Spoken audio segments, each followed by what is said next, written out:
Terry Talley Ventures, and today we're on chapter 8. And because it's a long chapter, I'm going to break it up into two parts, A and B. Chapter 8, Part A. Lily arrived home famished after the shoot. She drank a glass of Pinot Grigio as she cooked a grilled cheese and tomato sandwich. She devoured her lunch standing over the sink and treated herself to 4 squares of dark chocolate.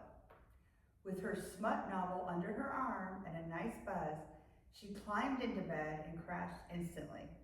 30 minutes later, she awoke feeling completely refreshed. She threw a load of laundry into the washing machine and ran her bath.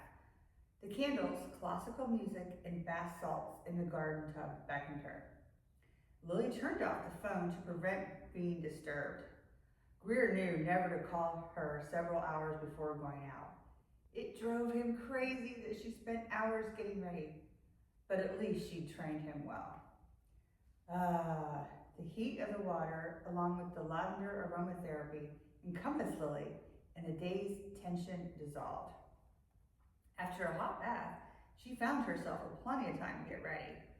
She started packing for the Keys. The weather this time of year was unpredictable. It could be 80 degrees or 30 degrees in November, so she packed for both. Lily already predicted the comments Luke would make about bringing so much crap. At least her mother would understand. Lily finished most of the packing by the time she needed to prepare her fancy up hairdo and apply her makeup.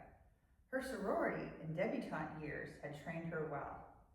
Donning the midnight blue strapless taffeta gown, she stood before the full-length mirror in her bedroom. Grier's hands brushed Lily's neck. She looked up and saw his handsome reflection in the mirror. She hadn't heard him enter the apartment. He stood behind her in his tuxedo. Hot damn, he looked good. Something sparkled on his fingers. He distracted her by brushing his lips on her ear while he slipped something around her neck.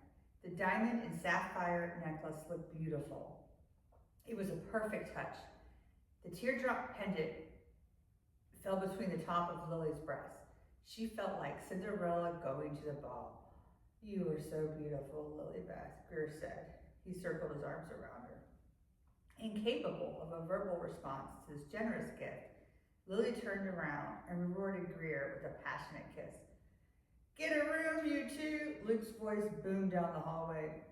Don't you know how to knock? Grier asked, without taking his dreamy eyes off Lily. Dude, you were just tonguing my sister. I'd probably be doing a lot more than kissing your sister by now if you hadn't barged in.